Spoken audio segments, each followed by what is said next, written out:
The next thing that I want to talk about is Lacy and Fanum. Lacy and Fanum. So, there was a bunch of cryptic tweets that were posted on the timeline these last couple of days.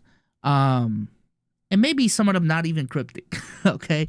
The Scuba Ryan tweets out something behind the scenes happened, leading to FaZe Banks officially kicking out Lacy out of FaZe, effective immediately. FaZe Banks tweets it out. Lacy's kicked from FaZe, not joking, right? And I believe Lacy even, you know what I'm saying? There's some other tweets right here. Lacy tweets out that Banks blocked him, right? Banks has unfollowed him on every platform, right? All these different things. Lacy confirms that he was kicked from FaZe due to something serious happening. It says he'll be working with FaZe Banks to settle it behind the scenes, right? There's even Rage right here confirming that FaZe Banks is kicking Lacy out of FaZe. That was not scripted. But then, literally like 5 minutes before I started recording, he's back. He's back. The script was just so bad, okay? L script, just not believable.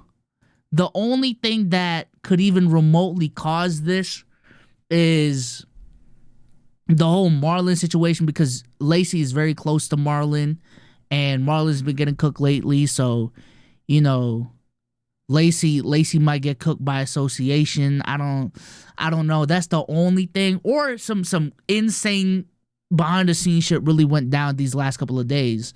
But it ultimately just wasn't really believable. Another portion of this, though, is, and I feel like this is actually much more serious, is AMP Fanum.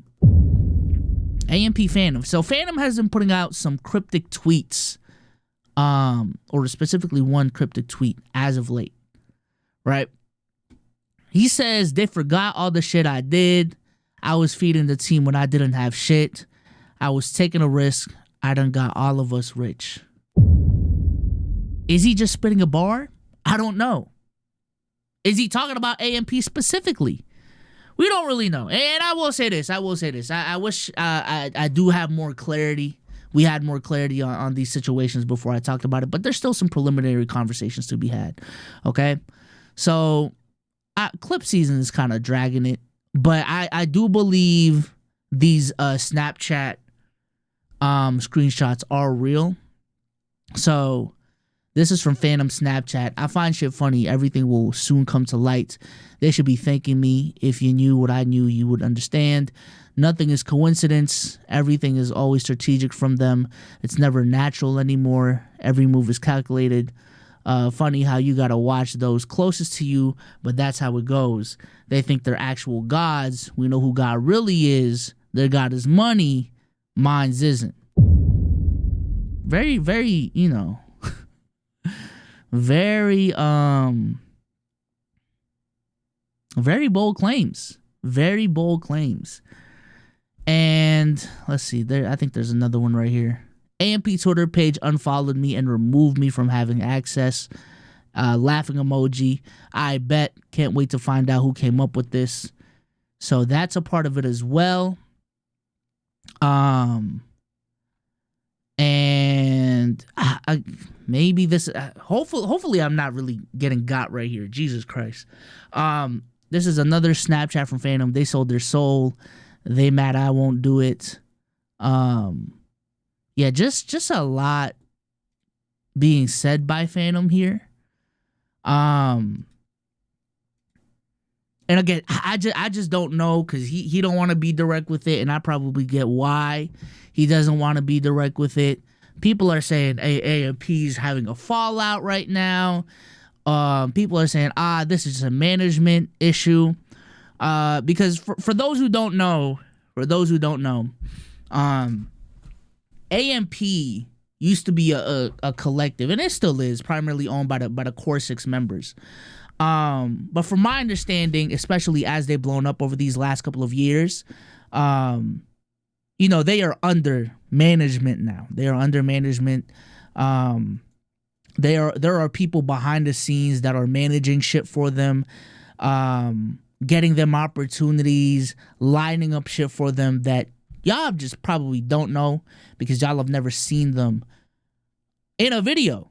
Like that's just the nature of how a lot of these things go. But again, we don't really know, but I do think there is a conversation here about group content and the dangers of group content, and also why you would get into group content and the fears of why you shouldn't.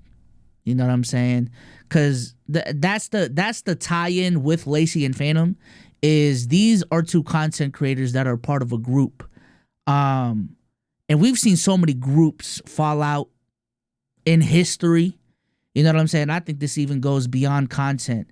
But the whole concept of groups in content, I think the reality is it is much easier to grow with a group of people than it is solo. That's just the reality of the situation.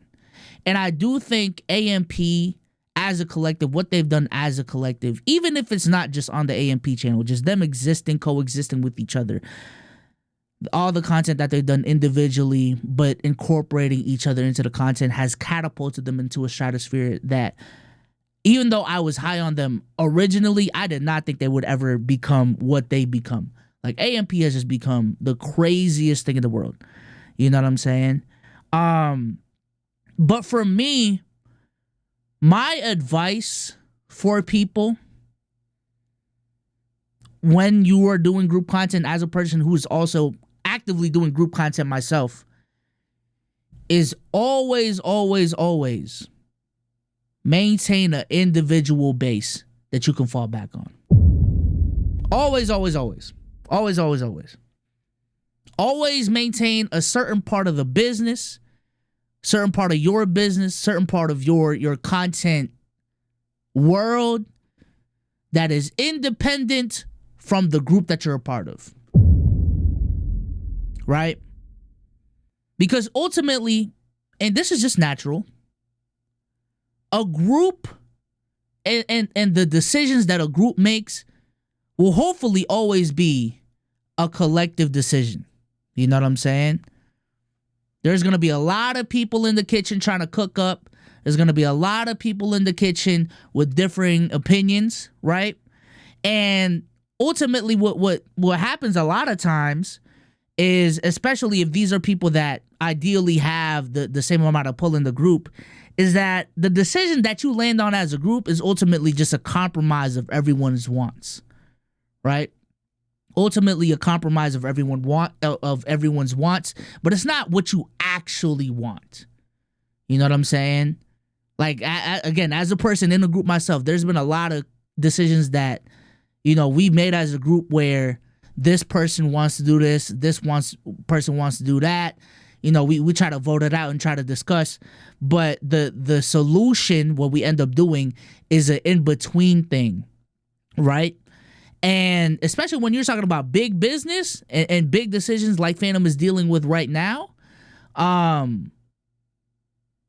that can turn into some very shady decisions that you may not ultimately end up being comfortable with, right? But that's why you maintain an individual base independent from the group, so that you have this thing that you have full control over. No one can touch. You know what I'm saying? You're the 100% owner. And you have an outlet, just even from a creative lens, just an outlet that ain't no cooks in the kitchen, just you. This is your full and true creative vision. You know what I'm saying? And if/when shit goes awry with the group, you gonna be fine because you set that individual base, right? And I think that is very, very important to have, right? Like, I truly want to shout out RDC. I got no problems with them whatsoever. I think they're great. I will continue to wish and hope for their success moving forward. But from an individual standpoint, again, they are killing the game, so there's not much concern right now. But I am very concerned. Not very maybe a strong word, but I am concerned for the individuals in that group that don't have like an individual following. Like what do you do if the group has a fallout? You know what I'm saying? What do you do if you just truly disagree with what the fuck the group is doing and like you just gotta rock with it? Like these are the things that you really have to think about when you're trying to get into group content that a lot of people don't talk about enough. And I definitely absolutely think creators should think about a little bit more, just a little bit more.